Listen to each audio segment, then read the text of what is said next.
a day begins, the main question that tends to pop up in your head upon awakening is, will this day be as much of a colossal fuck-up like yesterday? And 2024 had effectively been like that pretty much all year long. Don't get me wrong, this year has had some really good moments and shocks. One of the biggest was the release of Palworld back in January, which took the internet completely by storm and has continued to entertain the fans with both the Sakura Regime and Fabric updates, which added a hell of a lot more to the game, as well as new pals, resources, and just made everyone who already loved the game fall in love with it even more. All this while also dealing with a lawsuit involving Nintendo and Pokemon, which has caused one mechanic in the game to be changed, resulting in a lot of people getting pissed off about it. We've also had a bunch of other games come out that made gaming fans insanely happy, like Black Myth Wukong and Helldivers 2, while also giving us a bunch of failing flops like Dustborn and Dragon Age The Veilguard. Concord could have become an okay game if not for the dozens of factors going against it, which people have already talked about, so go watch those for the reasons. Personally, I think the Actman did a great job of explaining the reasons why, but of course the woke fan morons got all pissy about it while saying Black Myth Wukong was a massive failure compared to Dustborn and Veilguard, despite all the evidence to the contrary. We also had another TV series created based off a video game series like Halo in the form of Fallout, and good fucking god was it awesome! Seriously looking forward to Season 2. The main lady seems very naive as to how shit above Outside the Vault works, which I think seriously needs fixing for the next season. I also like how it paints Vault Tech to be a complete load of bullshit, which the majority of Fallout fans could have told you based on the past Fallout games, namely Fallout 4. And then we had Star Wars Acolyte, which got cancelled after the very first season, and then Amandla posted this piece of crap.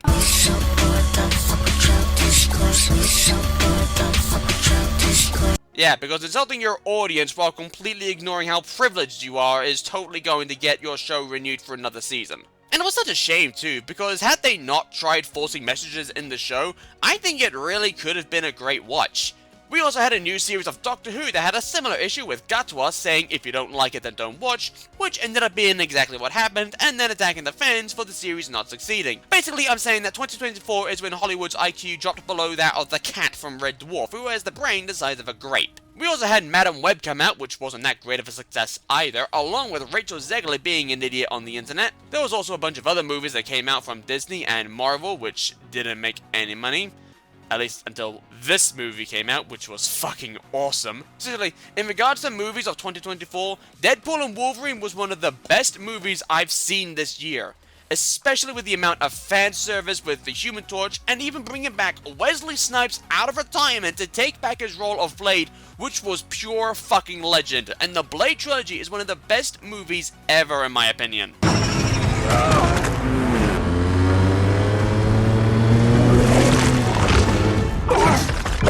Speaking of movies, we also had Transformers 1 come out, which I genuinely enjoyed and found both entertaining and funny. I got a battle mask! It appeared with this guy! Knife hands? I also think B having knife hands is a very bad idea. Knife hands! No! That's why. You fucking idiot. Speaking of idiot, my cat's being an idiot with a curtain. What the fuck are you doing, you idiot?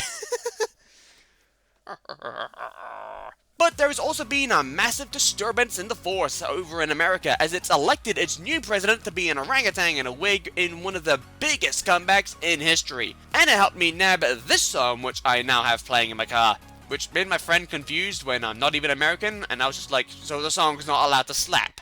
Like Trump or hate him, but the majority of America voted for him because they wanted to take back their lives and country, and Trump's gonna help do it. Daniel Penny also got bullshittily sent to court in regards to this guy's death when he was still alive by the time cops showed up to arrest him, and then the dude's father decided to try play on people's feelings by saying how he cared about his son, and everyone just went, so why the fuck weren't you in his life then? And really wasn't a good person when you look at his rap sheet. I don't care if you're white, black, blue, or red with polka dots. You commit crimes, you deserve to pay for them. Brett Cooper also announced that she'll be leaving the Daily Wire after 3 years. Fuck, I forgot to sub to her new channel. And also stated that this was of her own volition. And then you had one of the biggest blow-ups involving KSI, Logan Paul, and Mr. Beast. Like, Jesus, what a shit show. With shit involving Mr. Beast's taste testing of Feast Balls being exposed as rigged by having every other chocolate bitter and it being the only sweet one, and by the way, I've actually tried Feastables, and they're really not all that, to the absolute fiasco involving Lunchleys, which was caught to have mold inside. Yeah, I'm not fucking joking. That was a huge talking point on the internet, and it was even exposed by Rosanna Pansino, as she even posted this clip to her X account. Alright, so let's open these up. Oh man, this packaging. I like that it just says epic ingredients. Epic? Well, we'll break it down.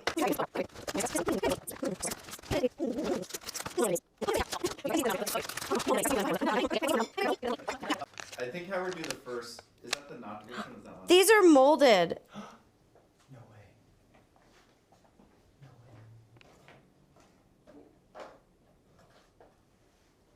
Yeah, these are supposed to be good till December, and they're in the fridge. These are, okay, so these ones are supposed to be good until December, and we just got them from the store. They're supposed to be good, it says used by December 8th, 2024, and they're, Today's date say October 16th. okay, and today's date is October, 16th. yeah, and today's date is October 16th.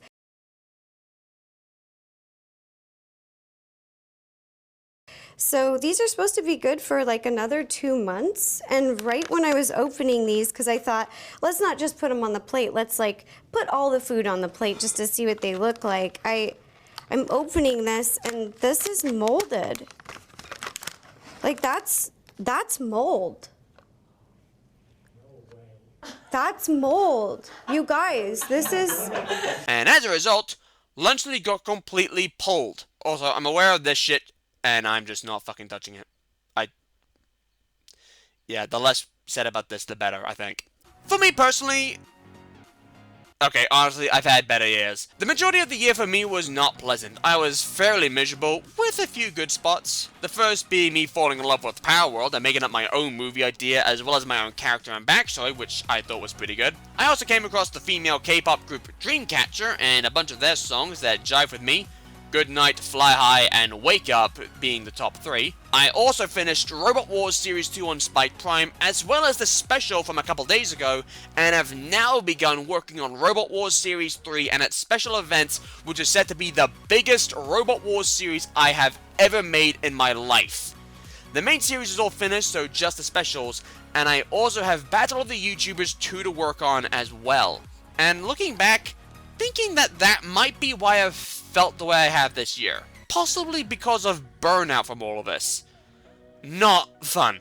I also uploaded my entire playthrough of Watch Dogs Legion in a brand new series, which I'm really tough with, and I also somehow ended up back in Bakugan drama involving a guy named Antidarkus, in which I made 2 videos on which got fairly decent views, considering my size as a creator. And I should also point out that he has since apologized for all of his shit. But I was seriously happy with my videos, as well as the opening I made. And yes, for OG Bakugan, my guardian is Pyrus Ravenoid. However, that's only Series 1 and 2. Speaking of Bakugan, I actually bought myself a custom-painted Aragon from Mectanium Surge, and I fucking love it. In regards to my channel, I do regret not working on it as much as I have in the past, and again, I'm blaming Series 3 of Robot Wars for that, which I hope you will all enjoy. But, for me, there was only one true highlight.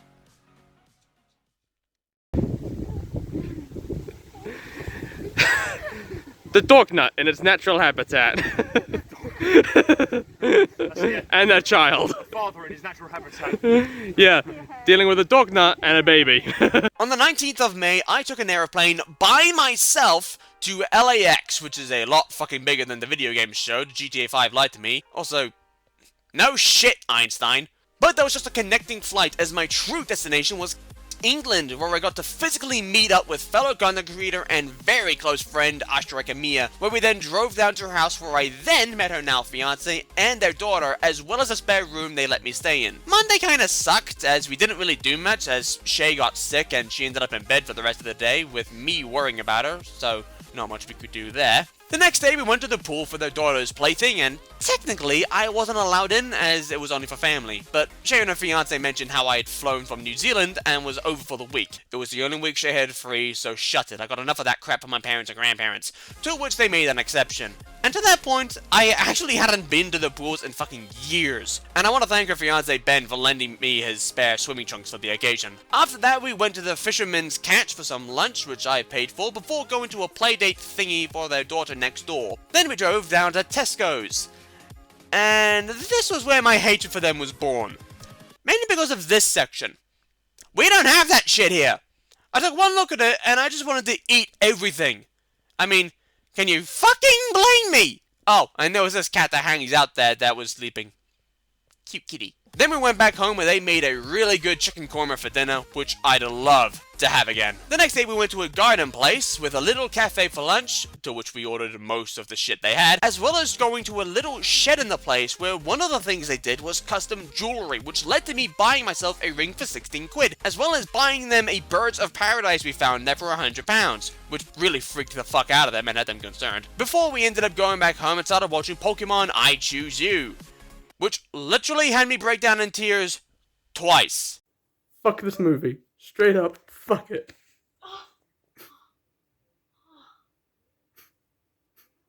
Fuck this movie. Yeah, my sentiments still stand on that front. Shay actually saw how I was and she loved for giving me a big hug.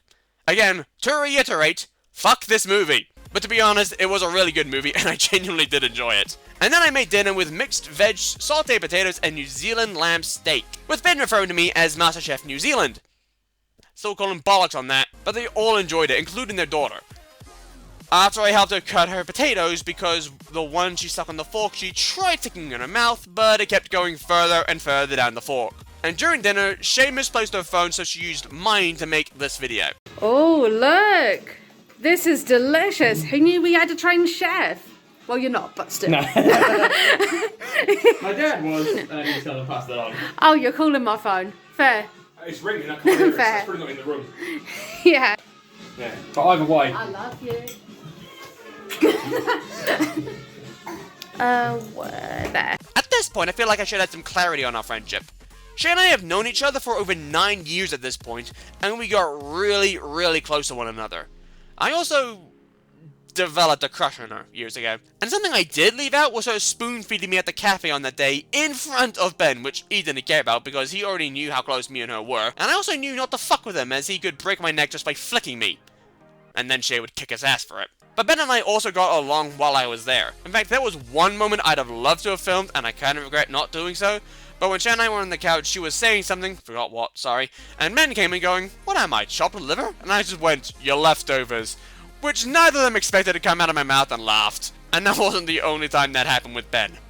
More on that later. Thursday we were out the entire day, mainly hanging out in Sainsbury's for shopping, had a quick stop at a cafe, and then walked down to the Skull Bar for lunch, where Shay proceeded to spoon feed me shit again like I'm apparently 3.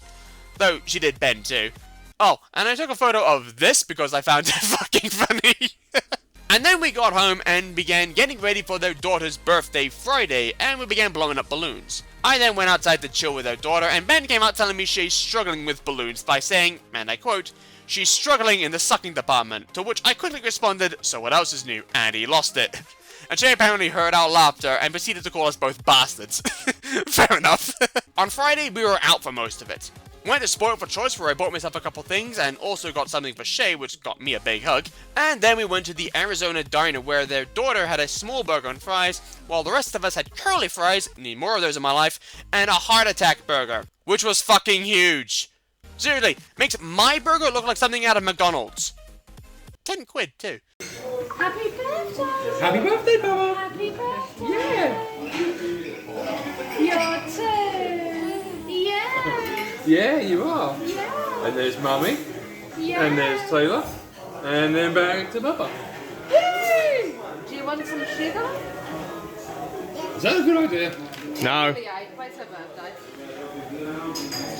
Right, ladies and gentlemen, you are going to see her fly. Yeah, I'm expecting her to just... Look at the milkshakes. And we've got the extras. And we've got more milkshake. And more extras. Dude. Yeah, that's it, yeah. Good stuff. Stop. Loads of spit. But it was a great lunch, and then went home where we celebrated their daughter's birthday. And then something inside me decided to completely crack seeing it all, and I still hate myself for that. Yeah, I won't lie, that moment fucked the entire mood I was in up. I actually hid in the spare room because I had mentally cracked and was trying so hard, and failing, to not be in tears. And I do want to give a big thanks to Tina for trying to help cheer me up with these type of distractions. Even if I was handicapped in the spell department. And then Ben and Shay came up to check on me and cheered me up, and that made me love and appreciate them both more. Ben even described me as gold dust in space. Long story for another time. But after I calmed, I came downstairs and we began playing my Jumanji board game that I brought over. And we had a lot of fun with it. Saturday had me still suffering from the effects of the night before, to which Shay decided to spoon feed me some Angel's Delight. And if you could have seen my face as it lit up the moment that it hit my tongue. Yeah, the only downside to that is that now I want to spoon feeding me that stuff more, and I think I've become a little obsessed with it. But there was also a barbecue with some of their friends and family with the odd interaction with their rabbit Luna, and after that it moved to Sunday, which was when I had to go home. After I had 4 different pieces of cake for breakfast we got from Cake Box Thursday. Oh wait, did I leave that bit out? Yeah, I'm gonna move into Cake Box, and I'm gonna become Jabba the Hutt. My return flight took me to Singapore, which then had me land back in New Zealand very late at night. Unfortunately, however, I had still been suffering from my breakdown on Friday, and I was just feeling absolutely miserable. I felt so miserable, I completely skipped breakfast and barely had any lunch for the next week. But the way I felt lasted weeks, and I hated it. But despite that, I was really proud of myself for doing this.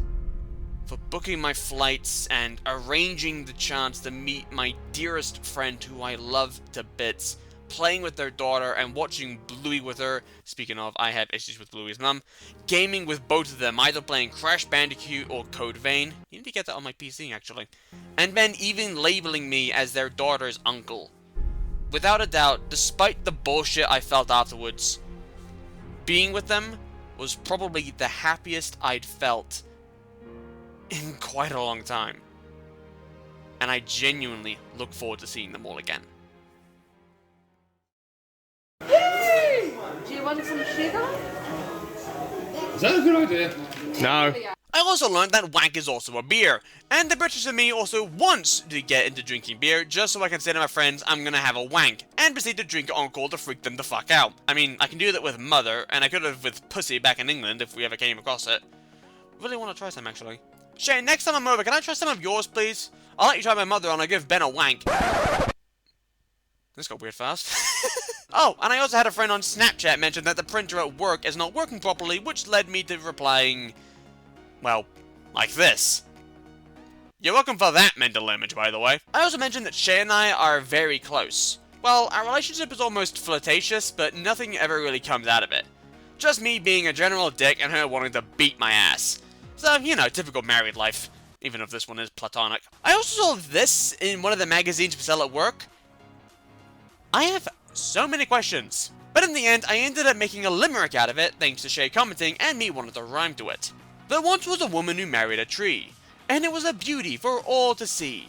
But one day it was cut down by some cunt dressed as a clown, and then he used the stump to have a pee. I also learned that people have way too much free time on their hands when I saw this. And my dad literally bought a useless box. That's literally all it does. It's the most stupidly pointless thing he has ever bought. And for some reason, it's nothing but entertaining. Oh, and my dad went insane. And I definitely didn't need to know what vegans do in their free time. Love this though, that's fucking golden. So all in all, while this year has been yet another clusterfuck, for the most part, at least things seem to be getting back to normal in America, while the rest of the world can't seem to make up its fucking mind. And then you have me missing my friend I went to visit, while also feeling like crap and telling all my problems to an OnlyFans model. This was from when I landed back home and I was miserable. Shut up. Although I have grown to enjoy me and her just talking. I'm also of the impression that we need more of this in our lives. Come give me something I can feel. Oh, oh, oh. Don't you want me like I want you, baby? Don't you need me like I need you now? See tomorrow, but tonight go crazy. All you gotta do is just meet me at the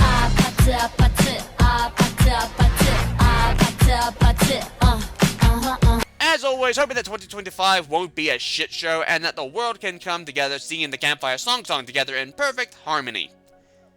So basically, wishful thinking that's about as likely to happen as Kathleen Kennedy producing something that actually makes her a profit for once. Hey, can I move here, guys? It sounds like a fun place.